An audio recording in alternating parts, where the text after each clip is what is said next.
get you introduced in a moment to the wonderful Australian man who has a big role on Saturday, but it's only a couple of days away.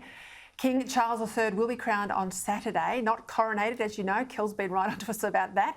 London's in full swing, a huge security operation, as you would expect, and parties all weekend. Here to give us all the inside info, Sky News Royal Editor Sarah Hewson.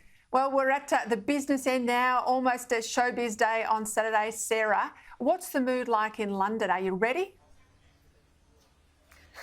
Hi to you, Peter. Well, the mood is very different to when you and I were standing on this very spot back in September following the death of the Queen, and London is certainly gearing up. You can probably see there's a lot of activity going on around me as the stands are being built for specially invited guests outside Buckingham Palace. The flags are flying along the Mall, and over in Windsor, the stage is being set for the coronation concert, and it's a big stage at that, the biggest ever in UK history, 95 metres wide, in the shape of the Union flag, for that concert to celebrate the coronation. But in terms of the public mood, Peter, at this stage, with 5 days to go, I would say it feels relatively muted. We'll have to see whether that builds throughout the course of the week. Talk to me about the security operation. I remember the Queen's funeral. We spoke to former head of London Police, giving us a sense of just the massive behind-the-scenes operation, all those heads of state and dignitaries attending.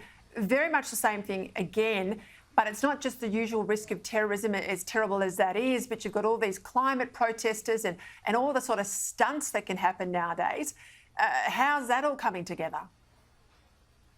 Yeah, you're absolutely right, Peter. This is unprecedented in its profile, but it also comes amid a backdrop of protests here in the UK. We already know that there are anti-monarchy protests planned. There have also been reports that some protesters may be planning to throw rape alarms at horses in order to spook them and force them to bolt into the crowds. And so security is one of the biggest issues for the coronation. The Deputy Prime Minister said it is being taken with the utmost seriousness. There are meetings between the government, the police, the intelligence services going on all of the time in order to protect the integrity of this event and all of those taking part and spectating at it.